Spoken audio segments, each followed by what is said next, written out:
All right, so get ready, because today we are diving deep into one of history's biggest mysteries, Yeah. the location of Plato's Atlantis. We're going to be looking at excerpts from two of his works, Right. Timaeus Yeah. and Critias, and we're going to see if we can figure out Yeah. what he really meant when he described where this legendary island was. What's so interesting is that Plato doesn't just give us GPS coordinates. He gives us this tantalizing phrase. He says it's beyond the pillars of Heracles. Interesting. So no, just like quick Google Maps search to find it then? No, not quite. So for the ancient Greeks, these pillars of Heracles, that meant the Strait of Gibraltar, the very edge of their world. So if we were to kind of put it in like modern terms, it'd be like saying beyond the reach of satellites, or like right. Venturing into some uncharted depths of space. Oh, I see. So he's really pushing us to think outside of what we know, to think bigger. Exactly. Like what's beyond the limits of our understanding. Okay, so it's starting to make sense. Like he's using geography to point to like a philosophical idea. Exactly. And remember, Plato, he was a philosopher. He often used stories and allegories to get across these complex ideas. Right. So when he describes Atlantis being beyond the pillars of Heracles, it's not just about like the actual physical distance. It's about venturing into, the realm of the unknown, the unexplored territories of our minds even. I'm getting some serious Star Trek vibes, like boldly going where no one's gone before.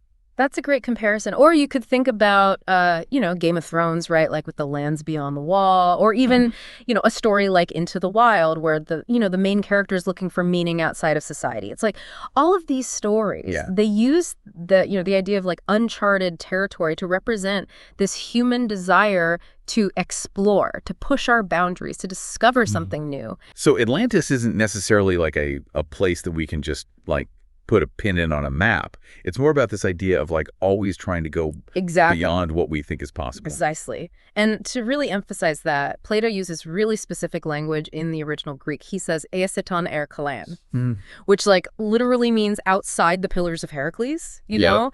And so this just reinforces the idea that Atlantis is like totally outside of everything that the Greeks knew and understood. Right. Pushing us to think beyond what we currently understand. Okay, so we've talked about how Atlantis is more of an idea than a place, this powerful metaphor for the unknown. Yeah. But Plato does give us, some pretty vivid descriptions of what this mysterious island looks like. He does. In Critias, he paints this really fascinating picture. He tells us that Atlantis was an island larger than Libya and Asia combined, which for the ancient Greeks basically meant it was the size of a continent. And then he goes on to describe this central plain surrounded by mountains that all descend towards the sea, and the plain was so fertile it could yield 2 harvests a year. Wow. Thanks to this really, complex irrigation system they had. I'm starting to get a picture in my head. It sounds like a place of just total abundance, just beautiful nature. And it gets even more intricate. He talks about these alternating zones of sea and land, like 3 rings of water, 2 of land, all connected by bridges and tunnels. Yeah. It's like he's building a world within a world, adding these layers of complexity to this already fantastical island. He really spared no details, that's for sure. But didn't he also mention a really magnificent capital city? He did. I'm imagining like something straight out of a fantasy novel. Yeah, you're not far off. Right in the heart of Atlantis, he places this capital city built in these concentric circles of land and water, which, may actually reflect his own ideas about the perfect city, like in his work Republic. Oh, that's so interesting. So even like the layout of the city might have some deeper meaning. Exactly. And within the city, he describes like a central island about 5 stadia in diameter. Wow. Where the royal palace was. And he talks about these walls coated in precious metals, fountains of hot and cold water, temples, gardens, a race course. Wow. Like the whole 9 yards. My imagination is running wild now. It just sounds like, totally opulent and grand. It does make you wonder, though, like, why go into so much detail? Yeah. If the whole point is that it's a metaphor. Right. That's a great question. Maybe Plato wanted to create like a really compelling image, something that would, really stick in the minds of his listener or, in this case, readers. Or maybe he felt like by making it so vivid, painting such a detailed picture, he could make his points hit harder. Right. Make them more impactful and memorable. Or it's also possible he was drawing on like existing myths and legends, about these lost civilizations to give his allegory more depth. Yeah, it's fascinating how he, mixes all these elements that seem so fantastical with these, deeper philosophical ideas. It's like he's inviting us into this imaginary world, but at the same time, he wants us to really think critically about society and power and the pursuit of knowledge. And we haven't even touched on the crazy event that led to Atlantis' destruction. Oh, okay. Yeah, you've got my attention. Tell me more about that. Okay, so in Timaeus, Plato mentions that Atlantis wasn't just like a beautiful and advanced civilization. It was also super powerful, like an empire that posed a threat to ancient Athens. Oh, wow. And he describes this like epic conflict, with Athens standing alone against this overwhelming force. But it's what happens after that and the fate of Atlantis that really grabs you. Okay, I'm all ears. So Plato describes these violent earthquakes and floods that just swallowed the entire island in a single day and night. So this once great empire, with all its riches, all its advancements, it just vanishes beneath the waves, leaving behind nothing but this impassable shoal of mud.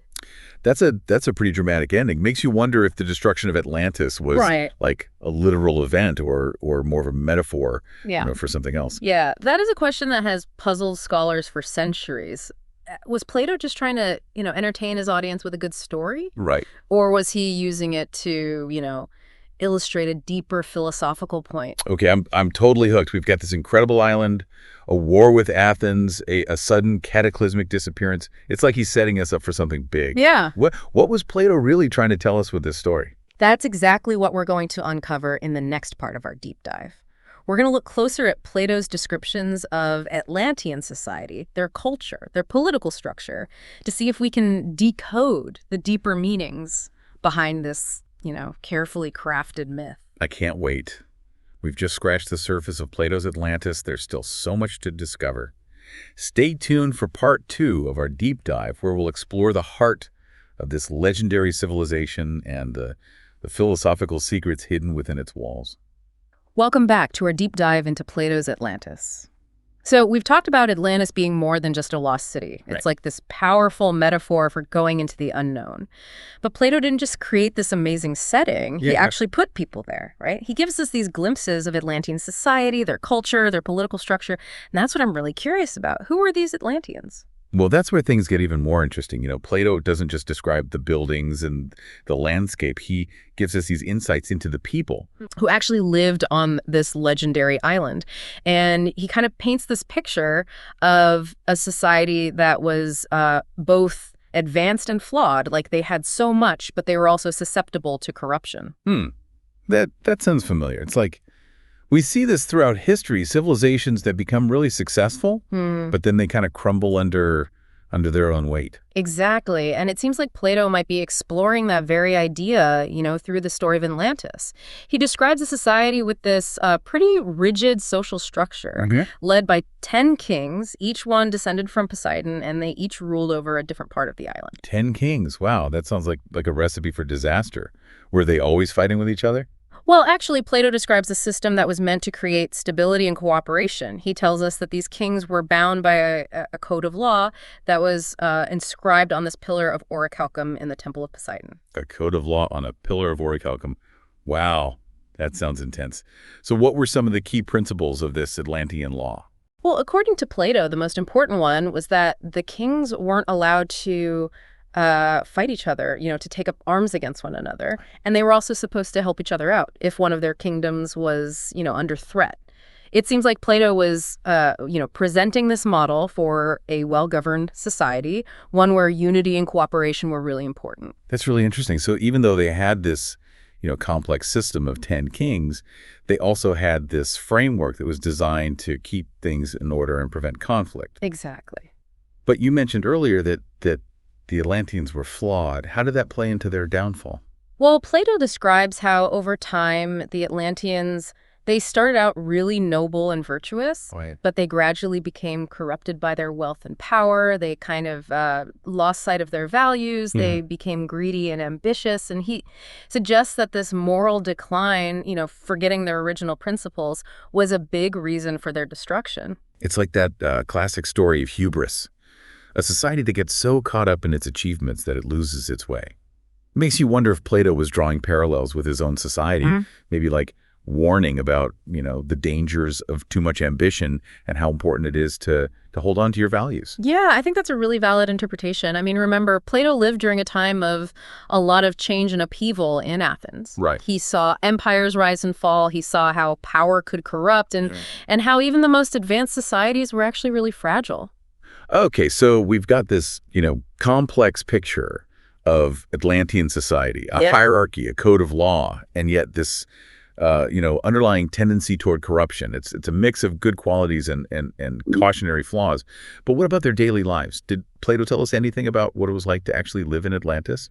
Yeah, he does give us some glimpses. Remember that fertile plain we talked about? He tells us it produced all kinds of, fruits, vegetables, livestock. He even mentions elephants.